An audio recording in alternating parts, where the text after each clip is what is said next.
Oi, gente, estamos começando mais um Café Bom Dia e aqui você vai ficar bem informado sobre o que está acontecendo em Erechim e região.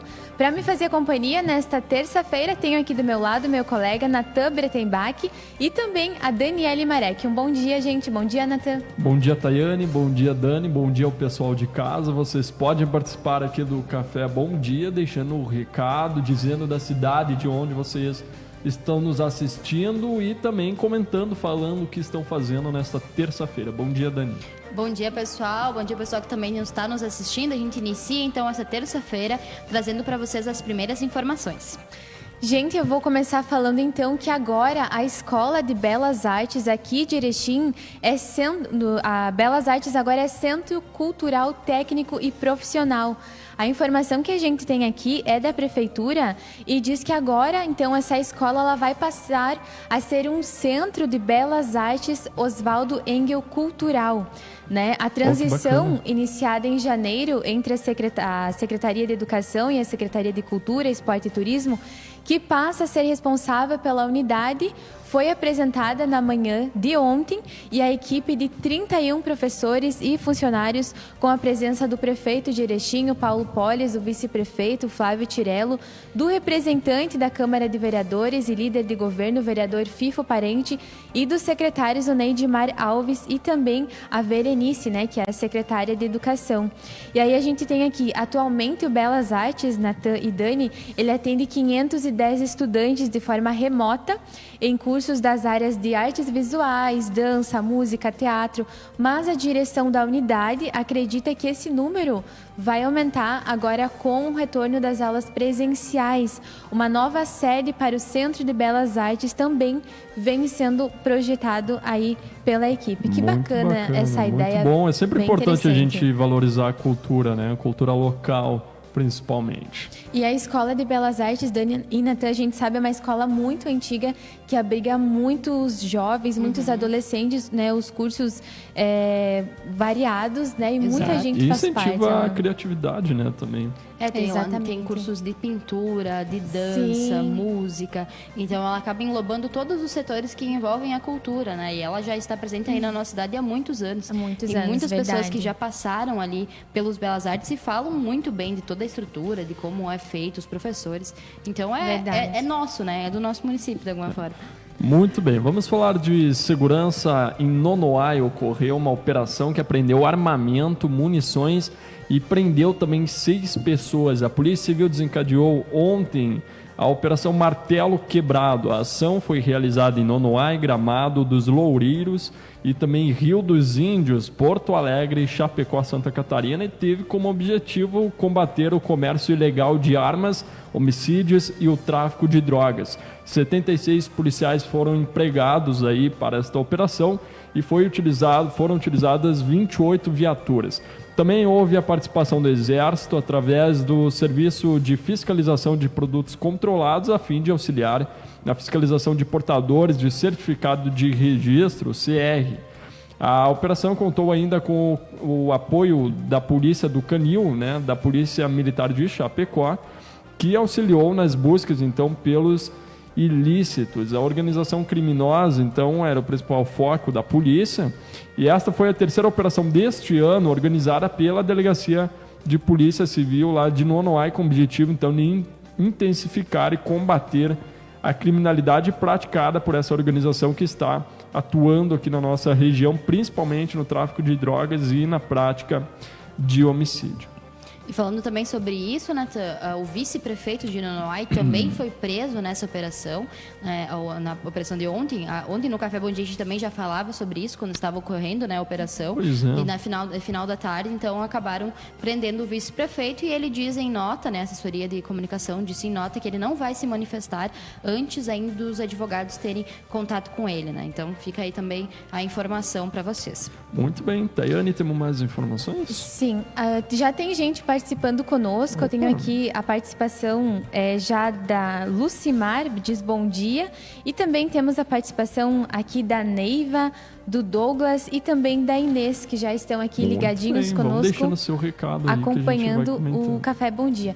Gente, tem uma informação aqui a nível local, é que no Dia das Mães vai passar uma caravana aqui nas ruas de Erechim, que vai levar o show do grupo Os Monarcas para as ruas aqui de Erechim.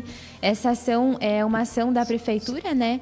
E a informação que a gente tem é que o secretário de Cultura, Esporte e Turismo, Neidmar Alves, o diretor de trânsito também, né, o Elenilton José Pires, e a assessora da Secretaria de Cultura, Esporte e Turismo, a Andressa, eles estiveram reunidos ontem com a produtora cultural, a Tatiana, para organizar essa ação.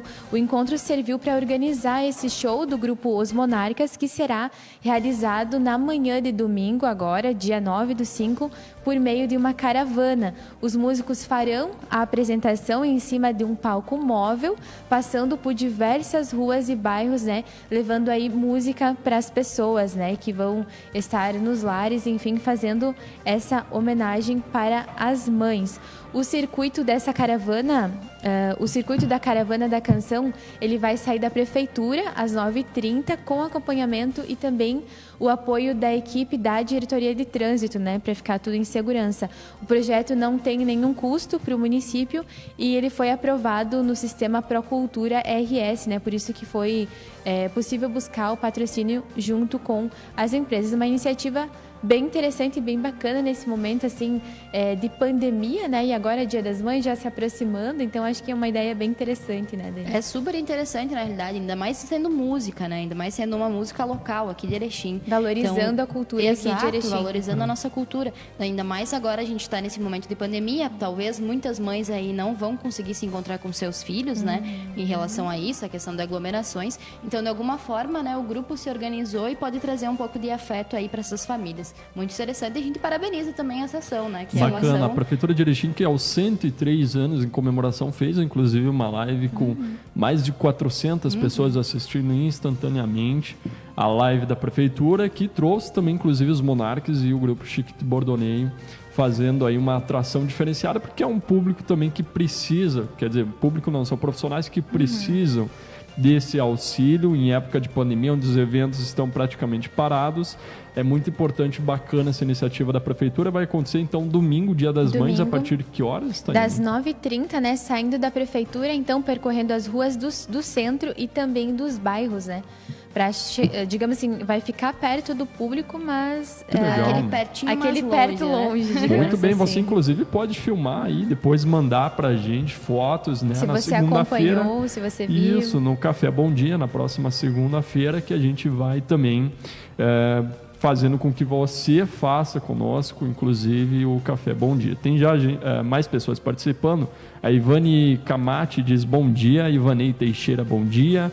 E a Lili Tonin também está nos acompanhando. Muito obrigado. Vocês que chegaram agora podem também continuar nos seguindo e deixando os seus recados. Trazendo informação agora em relação ao cenário econômico do país, o endividamento dos mais pobres cresce e volta a patamar recorde. Com a redução do valor do auxílio emergencial e o mercado de trabalho afetado pela pandemia do coronavírus, o endividamento dos brasileiros mais pobres deu um salto e voltou ao patamar recorde.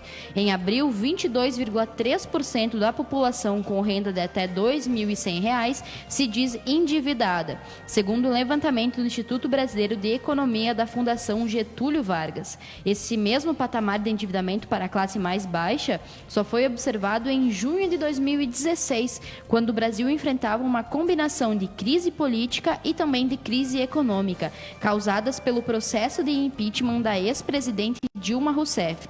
A série histórica de levantamentos do IBRE começou em maio de 2009. Então, a gente chegou ali num momento crítico, né, em relação à pandemia, em relação às classes mais baixas, né? A gente vê que com a redução do auxílio emergencial nesse ano de 2021, muitas pessoas estão passando fome, sim. A gente precisa frisar isso. Tem muita gente passando fome. O governo, de alguma forma, auxiliando, mas esse auxílio que não paga nem um terço do que a gente Inclusive, consegue. o auxílio emergencial vai ser substituído por um programa social, né, nos próximos dias, e inclusive já tem ação judicial para fazer com que isso se acelere, né? Exato, a gente está vendo que a pandemia do coronavírus ainda está longe de acabar aqui no Brasil, a gente está sendo ainda considerado o epicentro, né, da pandemia, então muitas pessoas continuam aí sem emprego, né, continuam tendo dificuldades em conseguir se manterem, né, então a gente tem sempre essa obrigação de trazer também para o público que nos assiste o que acontece no real, né? Hoje a gente vai no mercado, a gente não consegue fazer a compra do mês com R$160, R$300. Os preços estão cada vez mais altos, os valores do auxílio estão cada vez mais baixos, de alguma forma, e as pessoas estão passando por calamidades bem complicadas aqui no nosso país. Por isso que a gente sempre reforça, né, gente, a questão de ajudar o próximo, né? Teve campanhas esse ano, desde o começo de 2021, em arrecadação de alimentos. Agora, ontem a Thay falava sobre a arrecadação de agasalhos para o frio, que já se aproxima, já está aqui, já né, tá acontecendo. no Rio Grande do Sul. Então, a solidariedade também ela é muito importante, né? Então... Inclusive, essa questão de auxílio aí, ó, é importante que as pessoas comentem, porque assim a gente faz o programa ser mais democrático e a participação do público ser mais efetiva, né? Ricieri Benedetti comenta o seguinte: a gestão municipal deveria pensar um programa de complementação do auxílio emergencial a nível municipal. É verdade, a gente tem o repasse, inclusive do governo do estado, que está pensando nisso, mas a nível municipal a gente tem programa que, inclusive, foi o Cred Mais, de incentivo às empresas. E com certeza, né, o município ele tem a obrigação de olhar para todos os cantos, eu acredito, mas muitas vezes não tem recursos mesmo. Não é porque o caixa do município está fragilizado. Muitas vezes é o repasse próprio que não está acontecendo do governo do estado, né? Então, essas questões elas têm que ser... Mas eu acredito que o prefeito Polis deve estar pensando, inclusive hoje, estava acompanhando o mesmo em suas ações, onde publica, divulga em suas redes sociais, né? Inclusive o executivo municipal, então, portanto, falando de um auxílio não especificamente para os professores, volta às aulas, importante aqui em Erechim, a gente retornou à rede estadual e, enfim, com todos os protocolos sendo cuidados, a Secretaria de Educação tomando também esses cuidados em todos os âmbitos, mas o Poder Executivo já foi, inclusive, encaminhou um projeto de lei a respeito do percentual adicional de 12,84% para atingir o piso nacional aos professores aqui do município, integrantes do Magistério Público Municipal. Isso foi aprovado hoje pela Câmara de Vereadores.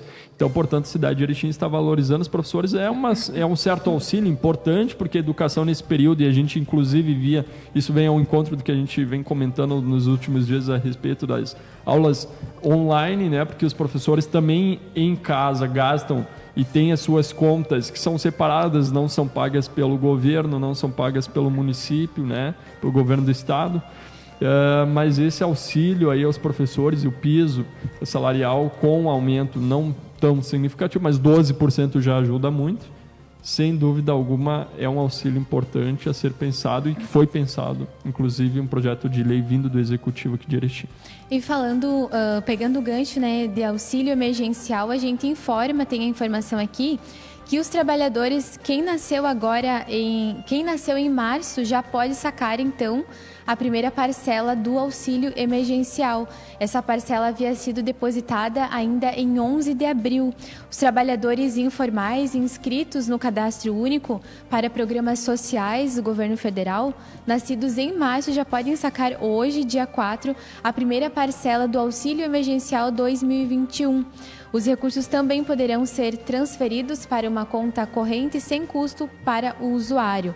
E até agora, o dinheiro só podia ser movimentado apenas por meio do aplicativo Caixa Tem, que permite o pagamento de contas domésticas, como água, luz, telefone, gás e boletos, compras em lojas virtuais ou compras com o código. Em caso de dúvidas, a orientação é que as pessoas liguem no 111 da Caixa que funciona de segunda a domingo, das 7 às 22 horas. Ou também o beneficiário pode consultar o site, né? auxilio.caixa.gov.br. A gente sabe que às vezes é meio complicado, né? As pessoas têm um pouco de dificuldade nessa questão de aplicativo, principalmente é um auxílio, como a gente comentava, ele é um valor, não é tão alto, mas ele já diz, ele é um auxílio. É um valor, assim, que ajuda em alguma coisa, pelo menos, né? Mas a gente também vê essa questão da dificuldade de acessar o aplicativo, porque às vezes a comunidade mais vulnerável não tem acesso ao aplicativo, à internet, para baixar o aplicativo, para consultar.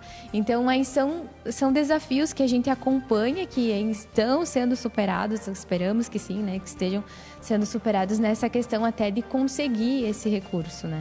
E desde o ano passado, quando foi lançado, né, o auxílio emergencial, a gente via uma estabilidade em relação a baixar o aplicativo, ao acesso ao aplicativo.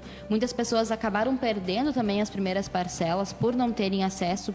Não conseguir, ou foi negado também. Exato, ou foi negado, porque querendo ou não, nesse ano de 2021, muitas pessoas que receberam no passado acabaram tendo o pedido renegado nesse ano, né? A gente viu muitas pessoas comentando isso nas redes sociais, e a gente vê também a Caixa, de alguma forma, tanto aqui em Erechim, quanto nos outros lugares. Em Erechim, principalmente, a gente fala aqui da nossa localidade, a gente vê que o pessoal se desloca até a Caixa Econômica para pedir auxílio em relação a como baixar o aplicativo, a receber códigos, para conseguir movimentar esse dinheiro, né? Então, é importante também relembrar sobre isso. Não é todo mundo que tem, como a Thay falou, acesso a essa tecnologia, acesso ao celular, às vezes até acesso à internet, né? Então, o governo pensou numa ferramenta que de alguma forma foi boa, que é a questão do aplicativo, para ter essa ideia de não aglomeração nas agências, né? Só que de alguma forma também não pensou na classe que mais precisava, de alguma forma, e que ia ter dificuldades para receber esses valores, né? Então... Verdade. A Circe Ouro-Oz, que diz o seguinte: bom dia, verdade está um absurdo. Eu acho que estava comentando a respeito justamente desse auxílio que a gente está citando. Bom, a gente tem mais informações porque em época de pandemia, quando a gente observa o caso do vice-prefeito de Nonoai, enfim, a gente não sabe, a investigação ainda está ocorrendo, a assessoria de imprensa ainda não comunicou o motivo ao qual o mesmo estaria sendo preso, mas teve município gaúcho que está complicada a situação. Em época de pandemia, as pessoas inclusive do próprio governo municipal estão, entre aspas, roubando, que não seja, acaba não sendo, porque ainda está ocorrendo a investigação, tá? Mas essa notícia está no portal do G1. Tesoureiro é suspeito de desviar 8 milhões de uma prefeitura aqui no estado. O dinheiro foi perdido no mercado financeiro. O valor representa quase metade de toda a previsão de gastos para este ano. Cidade de Dom Pedro de Alcântara, cidade com 2,5 mil habitantes. Os desvios ocorreram nas áreas da saúde, educação e fundo de previdência dos funcionários municipais. O Simão Justo dos Santos, de 38 anos, que teria mandado o dinheiro para as contas pessoais, ele que é tesoureiro lá dessa cidade, aqui do estado, teria mandado, então, portanto, esse dinheiro para as contas pessoais dele mesmo entre março de 2020 e fevereiro deste ano. Então, a reportagem está no G1, né? Outras informações, inclusive, a reportagem ouviu a chefe da Polícia Civil aqui do estado, a doutora Nadine Anflor, e ela comentou o seguinte, que ele acabou imaginando que, retirando da prefeitura, ele conseguiria apostar nessas bolsas, investir nas bolsas, retirar o que ele havia perdido e, em um segundo momento, devolver para a prefeitura municipal. Está aí, então, a fala da que representa de forma mais efetiva a Polícia Civil, né, uma classe mais superior que a chefe, portanto, então, do órgão de segurança pública, a Polícia Civil aqui do estado. Gente, agora nós vamos falar sobre saúde, porque tem algumas pessoas ainda que estão com dúvidas em relação à vacinação.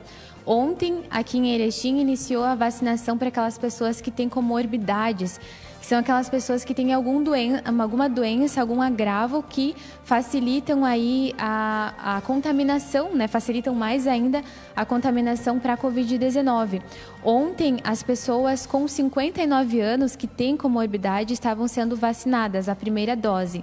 Hoje, na terça-feira, dia 4, são pessoas, né, com 58 anos de idade que apresentam alguma comorbidade, já podem fazer a vacinação da primeira dose, né, da AstraZeneca. Da Coronavac, para quem precisa fazer a segunda dose, ainda nós estamos em falta.